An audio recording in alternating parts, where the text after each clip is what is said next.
Ladies and gentlemen, are you sick and tired of fake news? Media moguls pulling your strings? Well, folks, have I got a scoop for you. Introducing Ground News, the bombshell app that's shaking up the media world. You won't believe your eyes. See how both sides are spinning the same story. Left, right, and everything in between, Ground News has got it all. But wait, there's more. Their exclusive blind spot feature shows you what the other side doesn't want you to see. It's like having a spy in every newsroom. Shocking revelations await. Discover who owns your favorite news outlets. Uncover hidden agendas. See all and know all. So don't be a sucker for one-sided reporting. Break free from your echo chamber and use my secret code in the show notes for a whopping 15% off your subscription. Act fast. This offer is so hot, it might just melt your headphones. And now, on to the episode.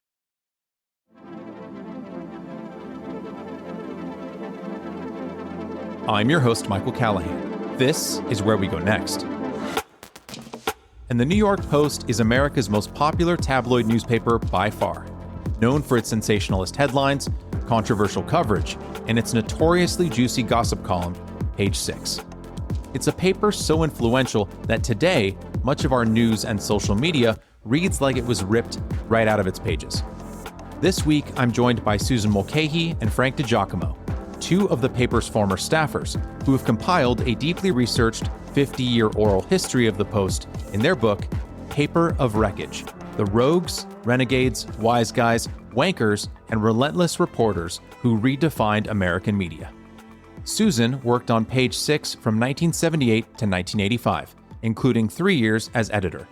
She has also written for The New Yorker and The New York Times. Frank worked as a Page 6 freelancer in the late 1980s and was its editor from 1991 to 1993. He is currently an executive editor at Billboard. Susan, Frank, thanks so much for joining us. Thanks for having us.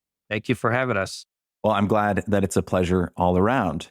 Paper of Wreckage is an oral history of the New York Post, from the tail end of Dolly Schiff's tenure as publisher through Rupert Murdoch's nearly unbroken ownership of the paper from 1976 to today.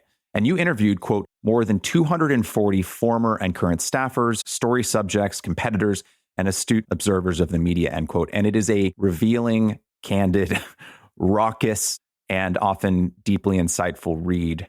Before we get into that, you and I were speaking about this a bit off mic, Susan, so we'll start with you. My question is sort of a meta question about how the book came to be.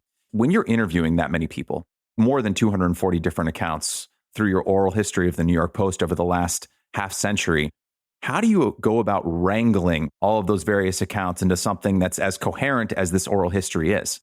We started with looking at both people and events and how we would put all of it together into this coherent account. And sometimes we would look at a story like Son of Sam or the Covenant House scandal that ended the career of Father Bruce Ritter, and say, okay, we want to get the people involved in those stories and talk to them. And one thing would lead to another. We'd be talking to one person and they'd say, oh, well, you really need to talk to X because he was working the desk that night. And it would snowball. And sometimes a particular incident would become bigger because of the way people described it to us. It was both people and events and stories. And also, frankly, there were some people that had been at the paper for so long that they've got a perspective on both the history of the place and specifics that we wanted to get to them as soon as we could.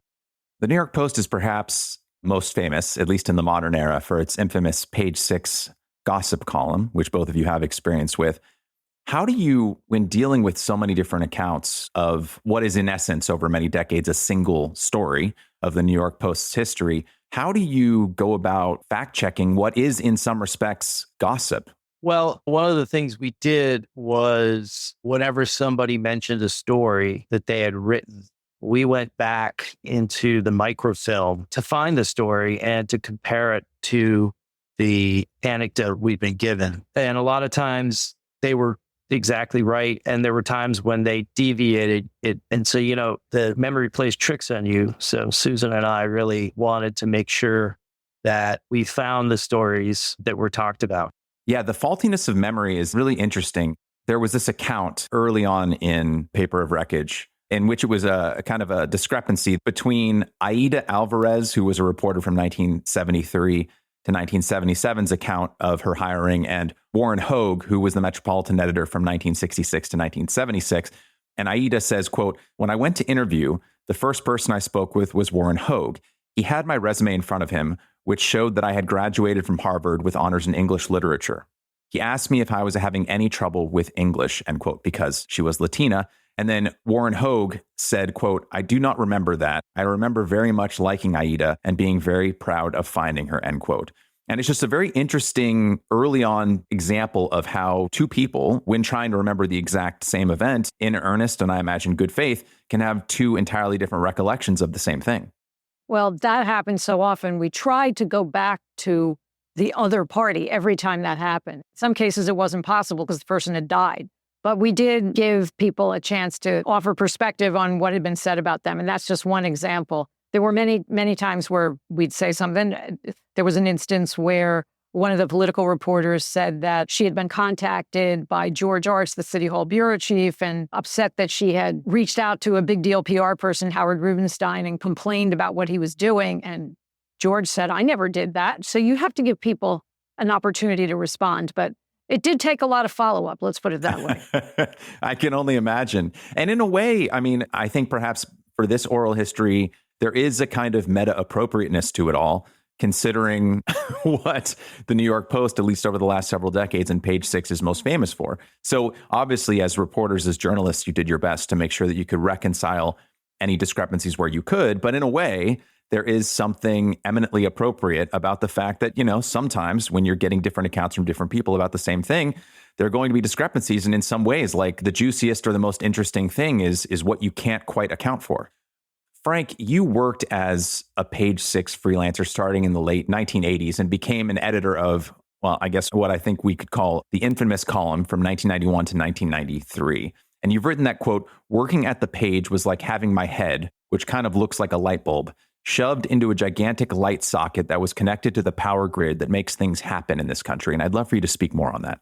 You know, I came to the Post a pretty naive guy. I had actually been the editor of a television trade magazine, which made me familiar with the media landscape. But I had no real experience in how New York worked. And one of the things that happens when you work for Page Six is you get this mental map of who influences whom, who represents whom. Howard Rubenstein, who was a legendary publicist, he represented the Post, he represented the Yankees, and he represented governmental figures. And he often would influence what the Post wrote about his clients. And the other thing I'll say is that a lot of people hired us for that reason. This recalls something that you wrote in your 2004 Vanity Fair piece, "The Gossip Behind the Gossip," in which you said, quote, "Like many of the early Page Six editors, I went to the Post knowing nothing about the column or the tabloid way of doing things. I left a better reporter with a thicker skin, a weaker liver, and an appreciation for the paper's rogue spirit. I also came away with an intensive education about power, privilege, and that thing that goes hand in hand with them, corruption," end quote. And speaking as a born and raised Californian, before reading Paper of Wreckage, and especially not ever having lived in New York City, I think my vague understanding of the New York Post, and especially Page Six, is like, oh, okay, they're just talking about celebrities, you know, like what was Richard Gere wearing on a Tuesday? But what I really came to terms with was that often, in its own way, the New York Post was actually bringing powerful people to account. That was definitely the case. I mean, that was one of the reasons Page Six was invented. It was supposed to trip down the corridors of power and write about moguls, and not just about the type of celebrities that we associate with entertainment, but business executives, media, publishing, you name it. And really, when they would fall on their faces, that's when you would often come up with the best stories. So that really was part of what we did. And even though it was labeled a gossip column, we didn't really run gossip in that we had to check everything out. I mean, Page Six was one of the most closely monitored sections of the paper because it was very well read. And I think even the powers that be that would sometimes allow the facts to be bent in other parts of the paper, they realized that if Page Six started being inaccurate, it would really affect how the column was perceived. One thing I think you also see as time goes on, and the internet comes online, celebrities and powerful people end up able to instantly address scandals, tweet out what they're wearing. And also the newspapers need to have traffic to bring to their sites.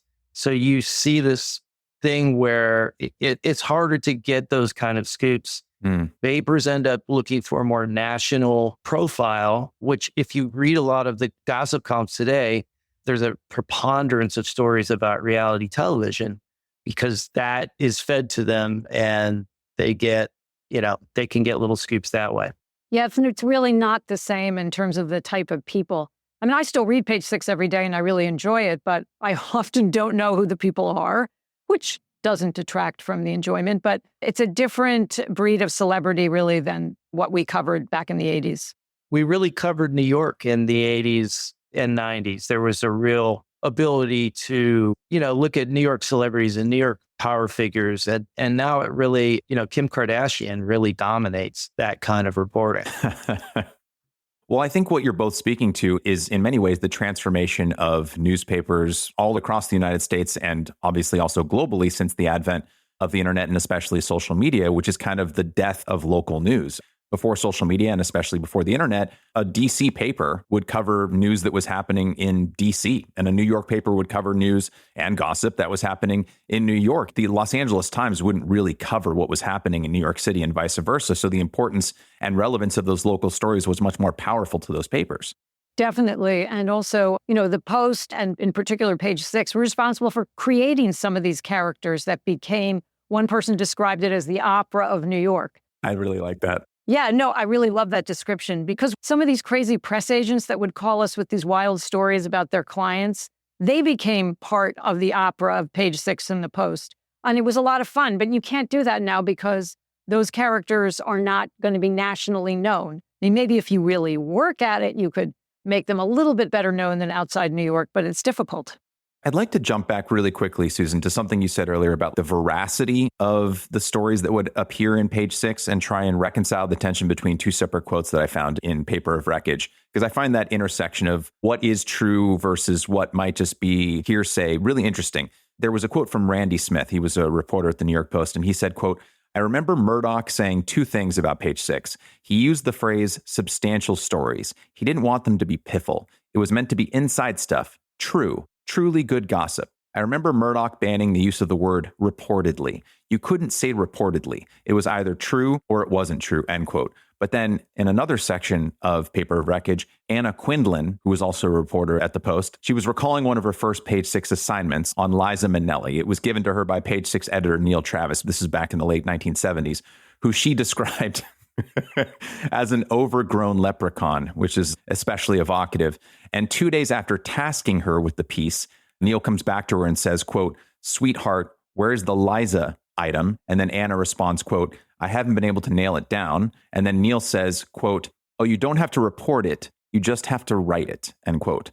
And I would just love for one or both of you to explore that tension between what Randy said about how things either have to be true or not true, and then what Neil says. You don't have to report it. You just have to write it. I have no idea, obviously. I'm not going to question Anna Quindlen, who is a very good reporter, on what Neil said. I never worked with Neil on Page Six, but I worked with two other editors, Claudia Cohen, who briefly worked for Neil until he left, and then Jim Brady. And they were both interested in having everything on Page Six be accurate, and so was I when I became the editor. So I can't quite make that correspond for myself either, because it doesn't make sense to me. I mean, I believe it, but maybe Neil just had a completely different style. There were parts of the paper where the truth would be stretched, for sure. But I think Norm Pearlstein, who was the editor of the Wall Street Journal for a while, he made a comment that he believed what was on Page Six for what he knew. Like if we called him about an inside story at the Wall Street Journal, which he probably wouldn't be happy about most of the time when we did call, when we had a story and we would write about it on Page Six that involved the Journal or other things that he knew about personally, he said it was accurate. And if Page Six were to become inaccurate in that kind of reporting, he would have lost interest in it.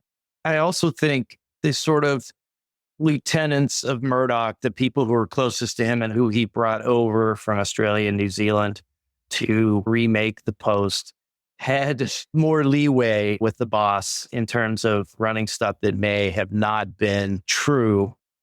Neil returned to the Post, I guess it was in the 2000s or maybe it was the late 90s. And I swear in his column, I read an item where he claimed a source told him that George Harrison's All Things Must Pass was inspired by Harrison having constipation. So I honestly, I think Neil had a lot of leeway in terms of stretching the truth. And there was also a choice that a lot of the reporters made.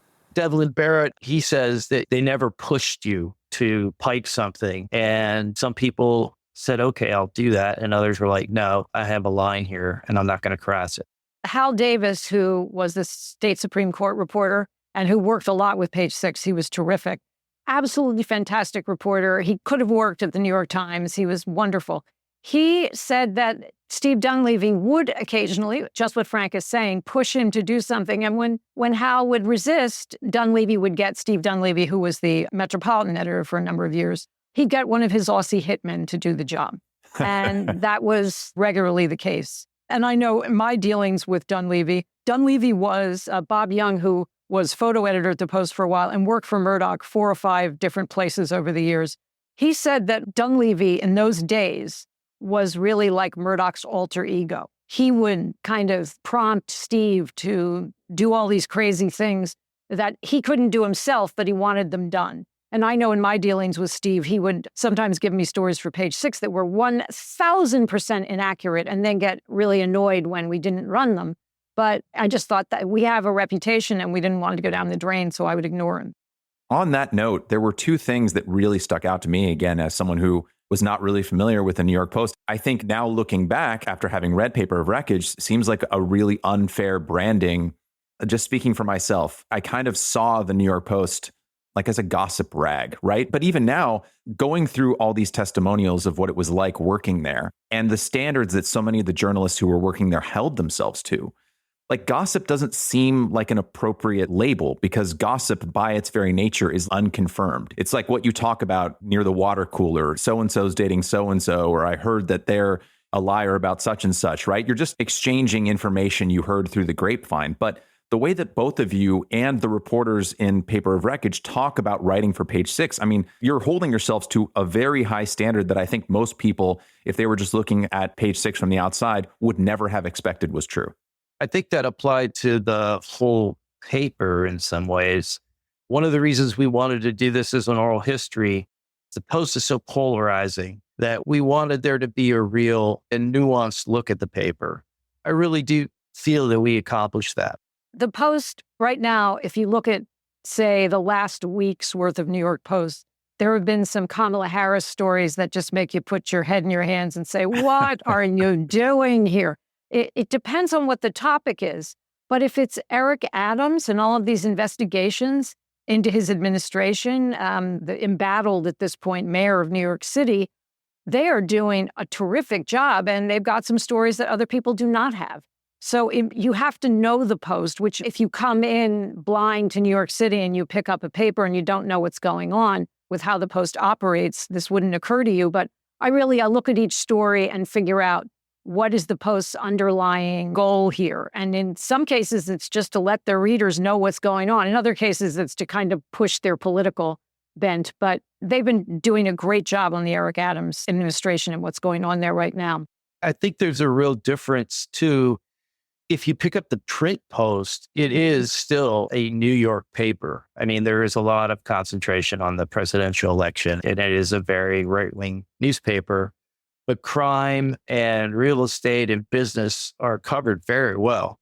That doesn't necessarily come out if you look at the Post online. They are, again, looking for traffic.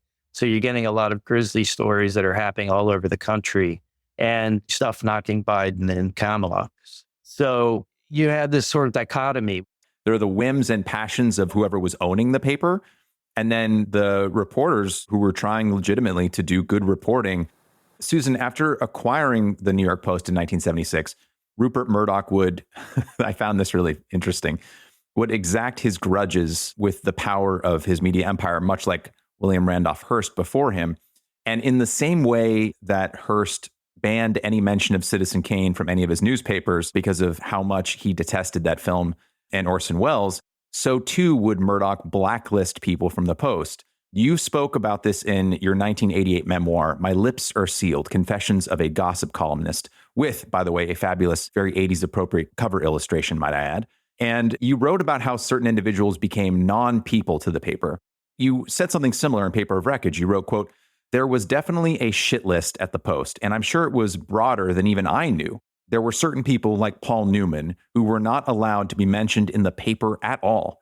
They were not even allowed to mention him in the television listings.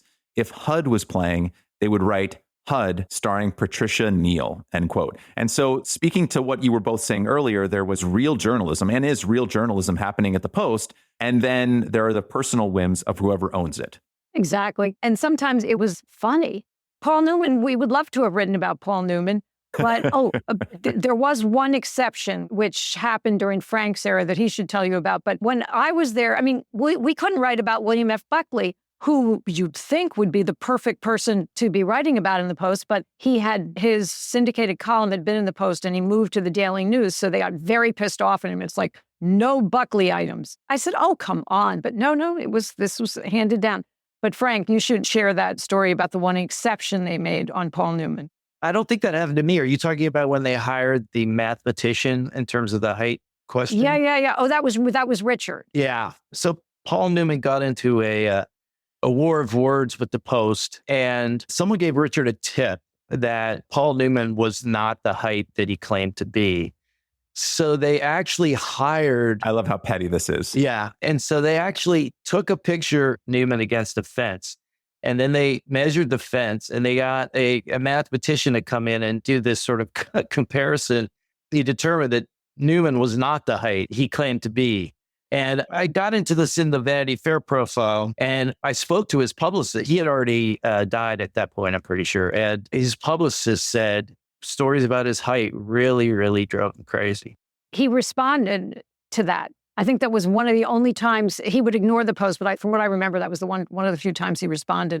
And the Post wrote about it because they couldn't resist, but that was an exception.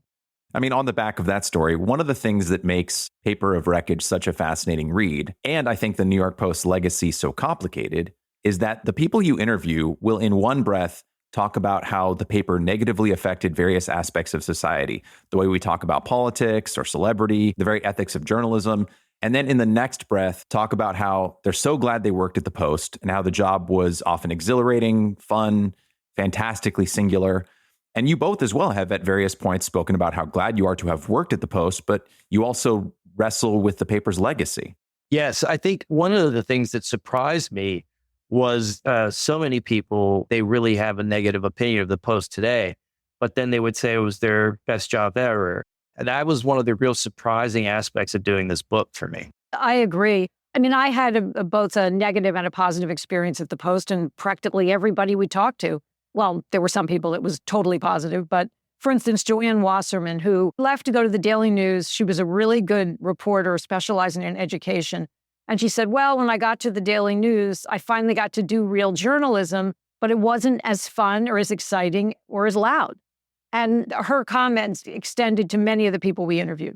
They would not have given it up. Jonathan Karl, who's a correspondent for ABC, said he's not ashamed of anything he did at the Post, that it was a really important experience for him.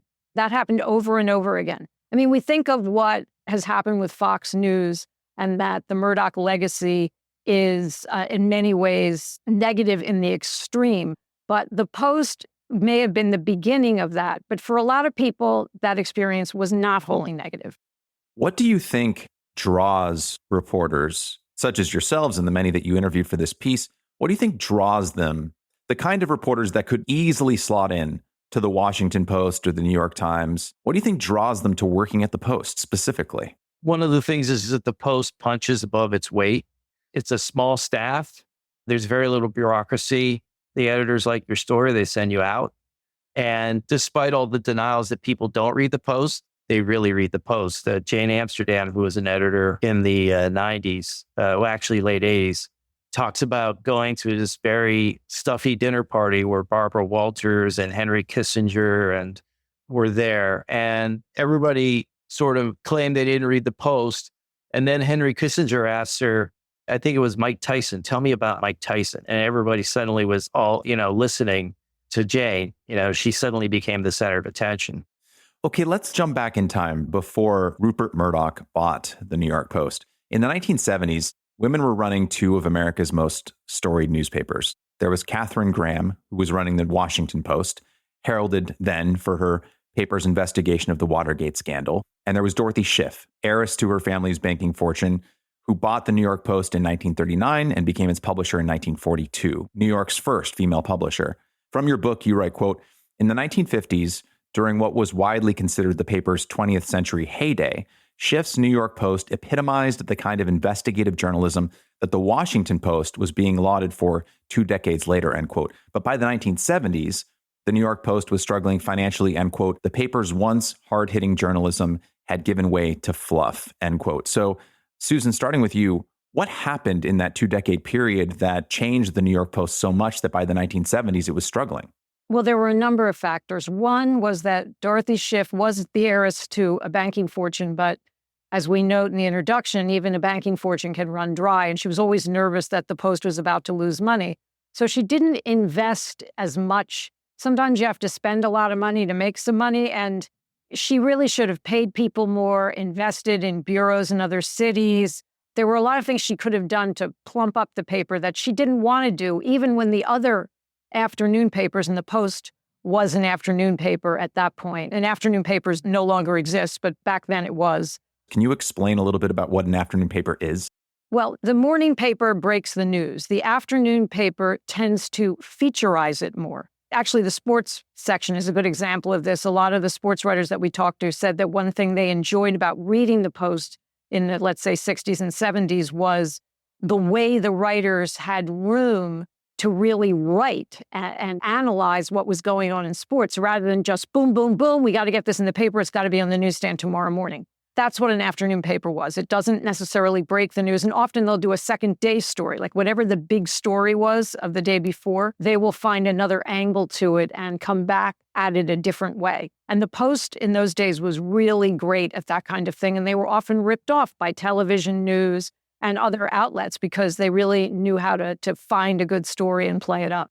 Well, jumping forward briefly to Murdoch's reign, there was a quote that stood out to me, quote, at the height of Murdoch's initial ownership of the paper, 8 editions appeared every day. Am I reading that correctly? In that 8 separate editions of the Post would appear throughout the day. So at 1 hour of the day, I could get an entirely different edition than had I checked the newsstand 2 hours later. Yeah, that was the case. But it would mostly be, they might change some of the stories inside the paper, but what they wanted to do was change the front page so that there was always a fresh front page, or the headline on the front page is referred to as the wood.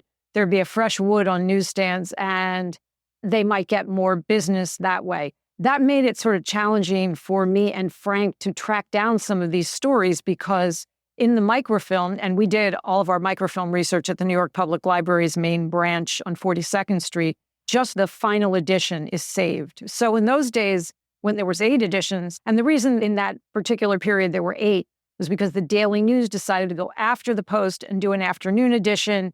And so the Post is like, well, screw you, then we're going to, because the Post, every time anybody came after them, whether it was for a business reason or an editorial reason, they would immediately strike back. So they started doing morning editions. And so it was like the paper was publishing all day long. Yeah, you make comparisons between Murdoch and Trump, and that does seem like that's one thing they both have in common. The one way to make sure they act is to make them feel slighted. I'm also convinced that Trump's, a lot of the speech patterns he uses today came from the Post. You know, the Post loved to coin a nickname for the people it frequently covered. You know, Monica Lewinsky became the portly pepper pot. Was that right? Yeah. Portly pepper pot. And, you know, Trump has Jeb being a low-edgy Bush. I mean, I think he really took a lot of that from the Post, that kind of short, sharp, controversial approach to everything. I feel like one of the things that the New York Post is most famous for is its headlines, often what feels seemingly inappropriate for the subject matter. The one that stood out to me was perhaps the Post's most famous headline, "Headless Body in Topless Bar," which which beggars belief. But I mean, that is a pretty accurate account of what actually happened. But were the eye-catching headlines something that more materialized under Murdoch's ownership, or was it something that also was quite popular during Schiff's reign as well? They definitely had tabloid-style headlines when Schiff owned the paper, but they weren't Murdoch style. The Post, at one point over its history, and it's been around since 1801, has shifted back and forth between being a broadsheet, which is more like the size of a New York Times, and a tabloid, which is what it is now. And they definitely had some explosive headlines, but the Murdoch headline is a different breed entirely from what Dorothy Schiff had. But, it still was a tabloid. They covered crime, they covered celebrity. They just did it in a slightly quieter way. And Murdoch had his limits too. In the story of Headless Body, a number of former staffers talk about how they waited for him to leave the country before they used that headline, because in the end, I think he wanted some respect at that point in his career, and Headless Body was way out there. Vincent Musetto, who came up with the headline Headless Body in Topless Bar, said in a 1996 New York Times article that it was not his best headline. And I found that a funny aside, that he made sure 13 years later to let everyone know, actually, this is not my best work, even if it is the Post's most famous headline. Well, and there is some controversy over whether or not he was 100% responsible for it. A guy named Drew Mackenzie did an earlier version that was pretty similar. Cop found Headless Body in Topless Bar or something like that. And then Vinny took the first couple of words off and just used the latter part of it. So it might not have 100% been his, but I always found it amusing how prudish Murdoch could be about some of these things. Ken Chandler, who was the managing editor in the 80s and then later on became the editor-in-chief, remembers getting a call from Murdoch complaining that he'd run the photo of a nude woman. And Ken said, no, it was of a statue in Italy, a very important, nude statue. And the fact that he was calling from Europe or wherever he was, he's constantly traveling the globe to complain about this, I found hilarious. But then Murdoch said, well, if it was such a great photo, why didn't you run it on the front page? You would have sold more copies. So he would swing back and forth between, oh, we can't have that in the paper, it's too outrageous, and, oh, let's have more of that, it's selling papers. Reading through this book, there was just this one recurring thought that I had over and over and over again, which was, how has this not been turned into a miniseries on Max or Netflix? The book is so filled floor to ceiling with these larger than life personalities. At some point, I imagine you became normalized to it. It was the water you were swimming in. But just looking at Dolly Schiff, she had a phobia of elevators, but lived in a penthouse at the top of a high rise on 64th Street. She would enter the newsroom followed by her black chauffeur, who she made sure to let everyone know was black repeatedly. And the chauffeur would carry her toy dog around for her. And she had a nude portrait hanging in her office that may or may not have been a painting of her. That is like scraping the surface of the personalities that ran rampant around the Post. Yeah, well, from your lips to God's ears, in terms of the miniseries, we'd love to see that happen. I mean, had I not read it in here, and had I not known that, one, both of you work there, and two, you were checking all of your sources for their veracity, there's stories in here that I would think were just completely made up because they sound insane. They are not made up, we promise. There's this not fiction, it's nonfiction. One of my regrets is that the Post was my first, I'd had waitressing jobs and done a number of jobs before I got out of school, but I started working as a copy girl at the Post my last year of college. And I thought all newspapers were like this because it was my first experience in one. And I wish I'd worked someplace else first, because then I would have appreciated more. Like the Christmas party at the Post that we write about that was so insane. It was my first office Christmas party. And it's been downhill ever since. I think the most wild party ever. And I thought that's what all New York office parties were going to be like from then on, but not so. If you had to just pick your favorite story about the Post, whether it's the most wild one, the most memorable, either from when you were there yourselves or one that you learned about while you were putting together this book, what would you say is your favorite story from the last 50 years of the New York Post? And we'll start with you, Frank. That is so hard. The one story that sticks in my mind has to do with a photographer, Al Goldenberg, who, there was cocaine in the office, and sometimes Hal would drive his car to pick it up from a place in the East Village. Hal always drove used police cars that had been retired. and he had the cherry top and the siren. It was how he got to stuff fast. And so the cops were staking out this drug den and they traced his plate. And what Hal says is they went to Steve Dunleavy because Steve was so tied in with the cops and said, we don't want to have to raid this place. So the word went down, no more of this. Hal is completely sober at this point. Wow. And how about you, Susan? Well, I have many favorites, but one that I laugh every time I read it. Fred Dicker, who became the Albany bureau chief for the Post, he had interviewed for the job. He was already working for the Albany Times-Union, but the Post wanted to hire him, and several people had interviewed him, and he's thinking, am I ever going to get this job? They bring him down for one more interview. Steve Dunleavy, then the Metro editor, comes to him and says, because that day Fred was wearing a long leather jacket, and he had these sunglasses on that were kind of cool, and he's balding. So Dunleavy says, I told this reporter, Phil, that you're Hunter S. Thompson, and he's going to come in and interview you like you're Hunter S. Thompson.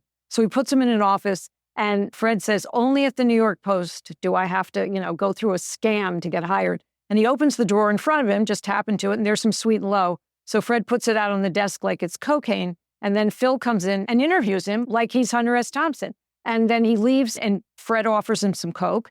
Then he leaves the office and goes out into the newsroom, and Dunleavy comes back in laughing hysterically and said, you did it. He thought you were Hunter S. Thompson. And I thought, this is a newsroom. This is professionals that are supposedly reporting and writing the news for the next day. And they're just having a lot of fun, tricking people. And there were so many scams and pranks. And one time they called Ken Chandler, the managing editor, just bought a house on Long Island. And they did this whole long prank where they were, we just got a call from this place. There's a fire. It's, what town is it? What block is it? And Ken thinks his house is on fire. This is when they're supposed to be working, but whatever. So Steve Dunleavy is a central character. And another favorite story I have is Wayne Darwin, an Australian who worked at the paper, told us that Steve had sex with his fiance in a snowbank outside of Elaine's, which was a very popular saloon for reporters and celebrities. And that while this was happening, they got hit by a snowplow. And Steve was launched into the street and his leg was broken when a guy in a van ran over him. Another story that you wouldn't believe if someone told it to you. There's a real contrast drawn between Dolly Schiff's New York Post and Rupert Murdoch's New York Post. Dolly Schiff's reign oversaw a liberal bent to the New York Post, which is hard to imagine now. A lot of stories that were focused on liberal causes. It was a very Jewish-centric paper, to paraphrase from the book. Warren Hogue said he was one of the only WASPs on the staff, which he got ragged on for at the time. And then Rupert Murdoch takes over, and obviously it gets the much more conservative bent that it has today. But what would you say are the through lines, whether it was Dolly Schiff's New York Post or Rupert Murdoch's New York Post? Is there a beating heart that exists at the center of the Post, regardless of who owns it over the last 50 years? Well, even in this era right now, when the Post has become, their stories have become more national because of the web in a lot of ways, they still want to know what the pulse of the city is. They want to cover what's happening in the city in a way that no one else does. And right now, there are so few other outlets like the Post, like the Daily News has become a much smaller operation, and New York Newsday went out of business a long time ago. And the New York Times doesn't cover the city the way it used to. It still covers the city. I'm not knocking the New York Times. But like, for instance, they're no longer doing local political endorsements. You count on the Post for just knowing what the pulse of the city is. Yeah, the other thing I would say, strangely, although Murdoch brought in a focus on the Catholic Church during his time, the Post today is extremely pro-Israel. And I do think that is one sort of thread that runs through both ownerships. There was a quote from Claudia Cohen, who was a Page Six editor from 1977 to 1980. She said, quote, I used to say that when you were reading Page Six, you should feel as if you were tiptoeing down the corridors of power and listening in at the doors. We used to write about corporate leaders almost as if they were movie stars, end quote. And that seemed to be a recurring theme, which was, in a very powerful way, treating politicians or the CEOs of incredibly influential and important companies the same way that you would treat, a Hollywood celebrity like a Paul Newman, right? And that's not to disparage Hollywood celebrities, but in a way, putting them on the same Page Six as you would an actor made them smaller. I think in a way that's really important. Was Page Six the first and I hate using this word now, but it's the language we have, like, was it the first gossip column to not only obviously talk about celebrities in such a way, but also to talk about really powerful, influential people who could change the course of the nation in the same way as you talk about a television or movie celebrity? I think we may have been, because it started happening when I was the assistant on Page Six, then became the reporter and the editor. And for instance, Roger Ailes, who later became best known for starting Fox News, he was a political consultant for years and years and worked for all these Republican candidates. And Bob Squire was a very powerful Democratic consultant for Democrats. And the two of them at one point were dueling talking heads on the Today Show, offering the different political perspectives. And we wrote about them all the time and really, I think, helped turn them into the kind of figures where people actually knew who they were. And that had not happened before. And Bill Knapp, who's a prominent consultant now, used to work with Bob, said that Page Six really did that we took the political consultant and made that role much more celebrity-like than it ever had been before. I would say that Page Six was to the second half of the 20th century what Walter Winchell was to the first half. Winchell had direct access into the administrations of presidents, the FBI. I mean, he really had access. And Page Six, and now I would say also the business section of the Post, I would say the one thing that distinguishes is that in the 70s and 80s, that access became harder to achieve or to get. And the Post really maintained that. And that's one of the things that made it so popular. Yeah, and the Post, especially under Murdoch's tenure, which is quite storied, its role and power in affecting New York politics became outsized. I think back on the history of how Murdoch first flexed his power with the endorsement of Ed Koch on August 19th, 1977. Looking back now, why was that such a big moment, not just for the New York Post, but also how newspapers cover and or endorse politicians? Well, these front page endorsements had not been done before, or hadn't been done in that way. And people that had grown up, I mean, that had been done back in the early 20th century with Hearst and Pulitzer and the birth of yellow journalism.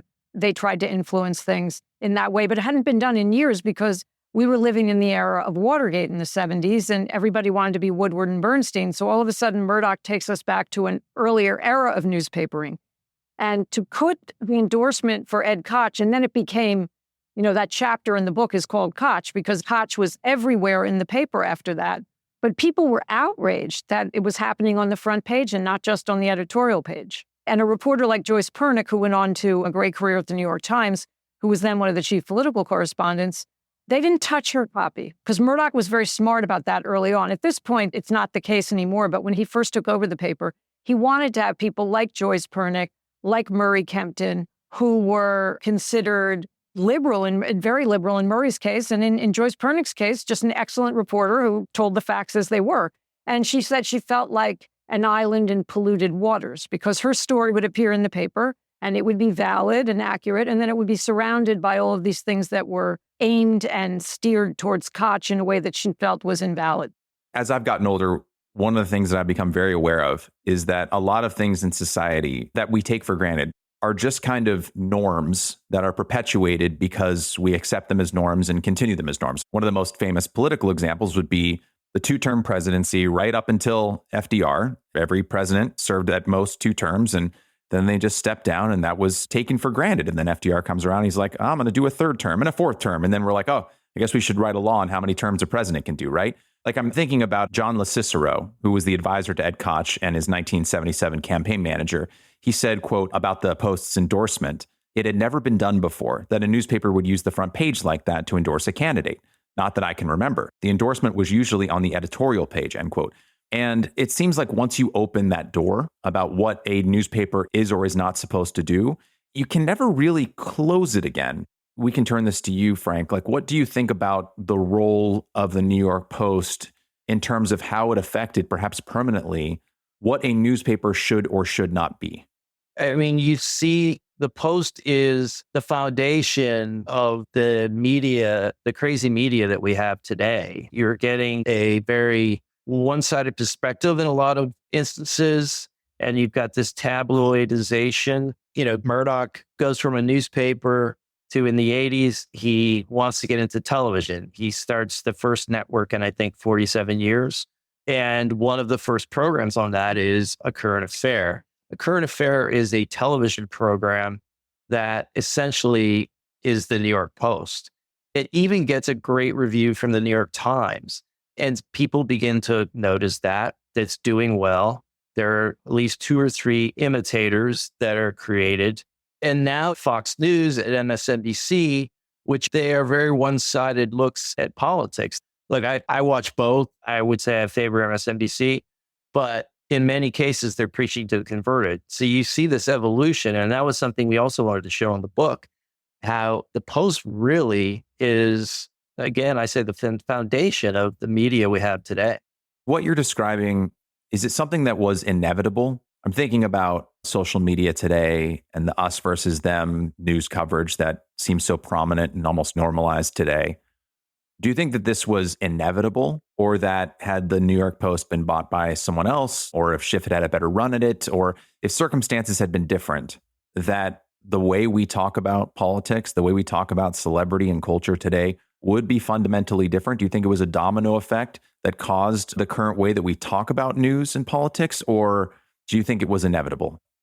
It's hard to say what could have been. I do think that technology today and the instantaneousness of it would have probably resulted in a similar version of what we have today in terms of the name calling and anger that's on the various social platforms. But I do think the Post definitely influenced the media in general.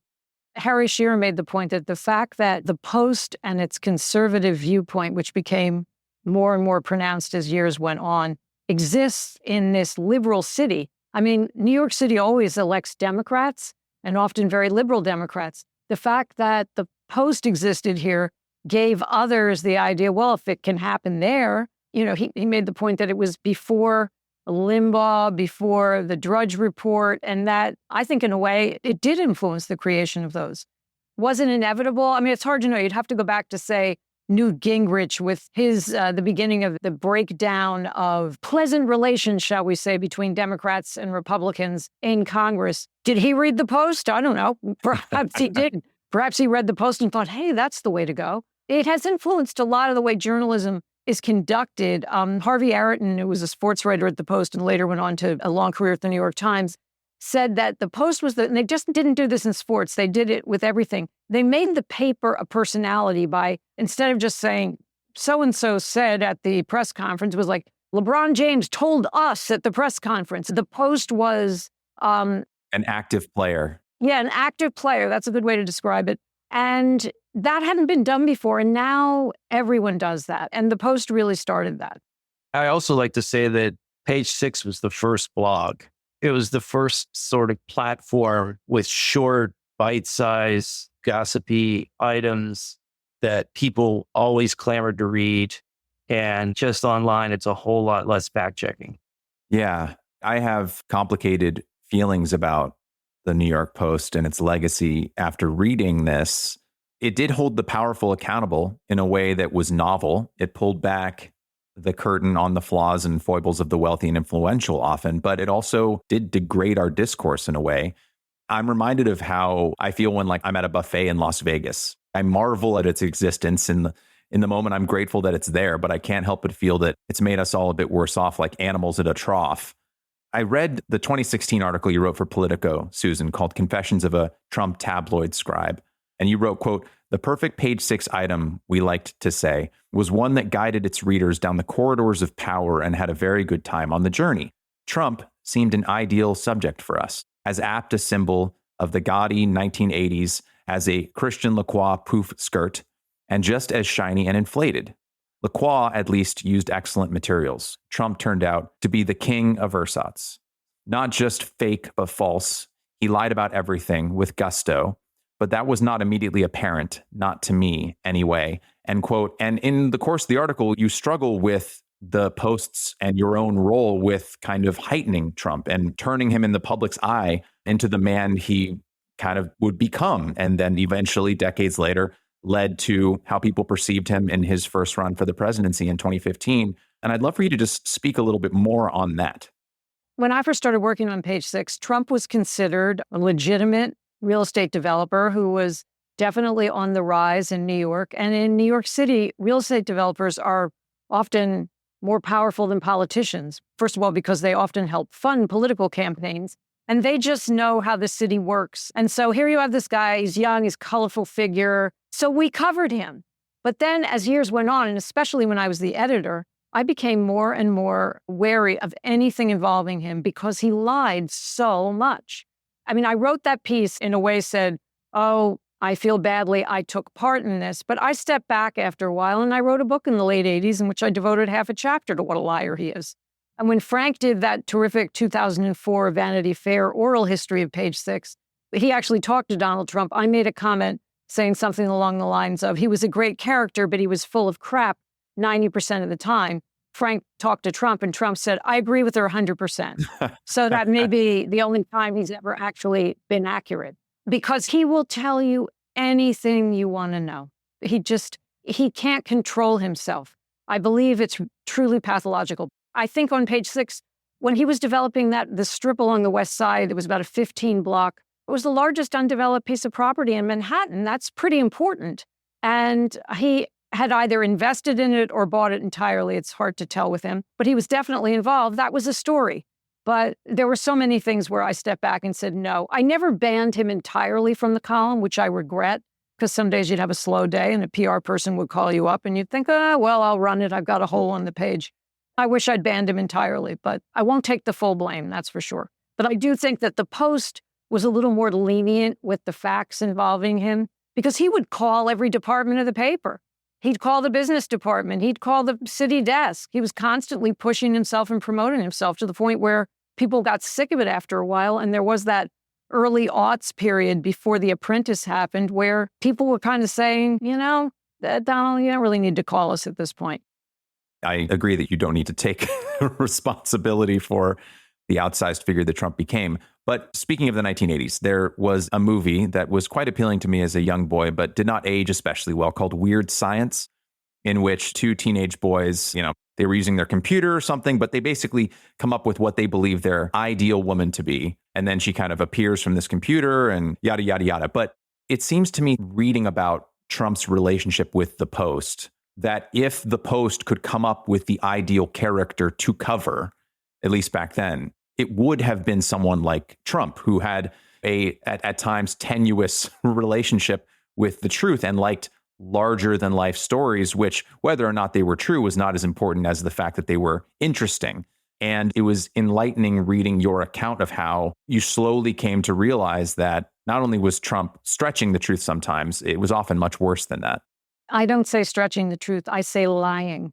I was so happy the day I noticed the New York Times finally used the word liar in connection with Trump, or lying. They would use all of these euphemisms. It's like, come out and say it. Call a spade, he's a liar. But he would work with certain reporters and they would play around like what the story was going to be. And honestly, he sold papers. And that's what the Post's goal was, to sell papers. And George Steinbrenner, Donald Trump, and John Gotti sold papers. Right. All of them thugs in a way. And some of them literally thugs. Something that I talk a lot about on this show, I talk about the dangers of social media, how it increases political and social divisions, it warps our understanding of reality, it increases the spread of false information across the political spectrum, right? And it accelerates social isolation and atomization. And yet I'm on social media every day. I recognize the problem, and yet I am the problem. And I think about this line from your 2016 piece, Susan, quote, Trump, to his credit, understood early how to harness the explosion of media that started with cable TV in the 80s and grew exponentially into the digital age. With so many media outlets, all desperate for content, the truth is irrelevant, and even negative attention can serve his purposes. Just give them something, anything, to air or to publish, end quote. And we lament the damage and social chaos wrought by gossip columns. We lament the Trumps of the world that fill their pages, and yet we read them and we write them. And it seems like solving the problem of social media is easy. Just stop using it. And solving the problem of tabloid journalism or the Trumps of the world is easy. Just stop reading or writing it. But we don't, and we can't. What do we do to solve this? I don't think you do anything. I think that Pandora's box is open, and I don't see how you can put controls on it.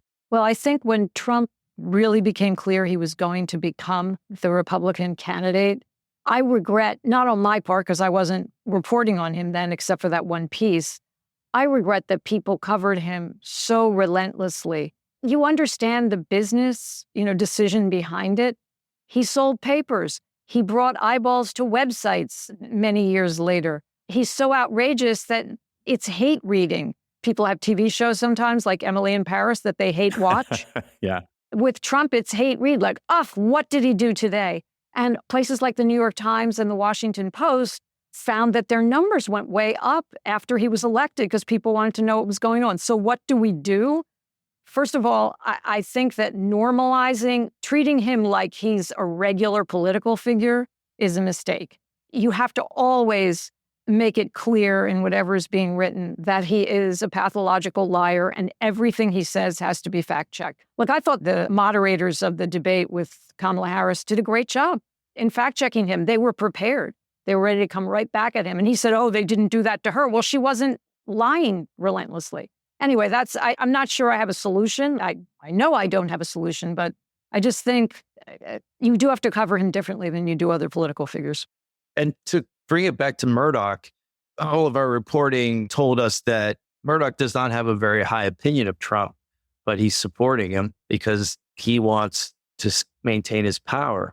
And the thing about Murdoch is he knows what to give the people. I believe the Post circulation almost doubled in the first year he owned it. So we are culpable in some respects. Everyone who consumes this, we're culpable. As you say, we all do it. Yeah. It's something I struggle with a lot. I recently had on a social psychologist talking about the very real dangers of political atomization and misinformation and disinformation online, and how we all, in the same way we might loathe it, we also love it. When I think about someone like Trump, he's a symptom, right? Like he could have only manifested in the environment that already existed before he came to be, in the same way that he got so much free advertising in 2015 and 2016 in the run up to the election, because anytime he was on any news station, their ratings doubled. It's such a larger problem. Like I hate being on Twitter, and yet I'm on it like 2 hours a day. It's a real struggle. It's interesting. I was talking to one of the librarians at the New York Public Library the other day who works with young people. And one of the things she does to try and train them how to use fact-based resources, because a lot of kids, when they're writing a paper for school or whatever they're doing research online for, they want to grab what's easy. So they'll do a search and they get to the Washington Post, and that's a much more valid source of information. And then some, God knows who created it, free site, but they'll go for the free site. And she wants to show them how through their library cards, they can get on to these legitimate news sources without having to pay extra because the library is paying for the subscription. And I thought that is a small kind of micro way to make a change, because some of these kids are grabbing their information from who knows what, and it's invented. And AI is only going to make that more of a problem. Definitely. I love this conversation as much as I loved the paper of wreckage. And in the same way that I could have easily done another 500 pages of that book, I could easily talk to the two of you for another hour or two or three, because I think it was difficult for both of you to pick your favorite stories from the New York Post's history, because you could have easily rolled a roulette wheel and landed on another one that was just as exciting, just as salacious, just as entertaining. And I think the way that I would want to end this conversation is I'm always fascinated by who people decide to dedicate a book to and why. The dedication for Paper of Wreckage says, quote, "For Myron Roshetsky, whose Post Nation captures the paper's spirit," end quote. And Post Nation is an email community that Myron runs that keeps former staffers and current staffers informed of the milestones and deaths of past colleagues. And I would love for both of you to just speak on Myron, but also the importance of Post Nation, something that really surprised me, this community of former and current Post writers that has lasted for decades. Myron is just the heart of the Post. He worked there in the Schiff era, stayed on for many, many years. He's this beloved figure who keeps everybody together. I wrote a talk of the town for the New Yorker about Myron several years ago. For years, I got a birthday card, and everyone who ever worked there got a birthday card from Myron every year. Now you get a birthday email from him. But people that do not necessarily always get along, they might be from the liberal part of the Post history, they might be from the more conservative part, but they are united in having, it's like they're battle veterans. They worked at the Post. And Myron keeps it all together. And he helped inspire the book in a way, because when someone passes away, there's usually a long email chain of people sharing anecdotes about that person, some of which I went to the authors and said, hey, there's 2 or 3 of those in the book, where I said, can I use that story about, Carl Pellick, or who was one of the police reporters, or someone else from the paper in the book. And Myron is he's a great guy, and he's devoted to the Post. He is, and someone describes him as Rain Man in the book, and he really has this encyclopedic knowledge of what happened there, who was involved. He really is sort of the mainframe of what keeps us all together. And I totally agree with Susan. Whenever you worked at the Post, it was an experience, whether bad or good, but it's an experience that you will never forget, and you want to be connected to the other people who've been through that experience. Myron also feels that after he read in advance a galley of the book, he called me and was starting to tell me, you didn't have this story, you didn't have that story. Myron, the book was twice as long. We had to cut it in half. So now he is demanding a director's cut, which is not going to happen. But I'm telling you, television series, it's got to happen. We hope. Man, Paper of Wreckage, such a wild, raucous, controversial history. But the through line for me is that the New York Post was always, regardless of what was happening, it was a paper filled with serious, dedicated reporters who wanted to do their best, wanted to do the right thing, wanted to make sure they got things right. Beneath all of the fantastic and larger than life shenanigans and personalities, this is ultimately a deeply human story and a side of the New York Post that I never would have known about unless I had read this book. So thank you both for writing it. And today, most of all, thank you so much for your time. Thank you. Really enjoyed this conversation. Thanks, Michael. We appreciate it.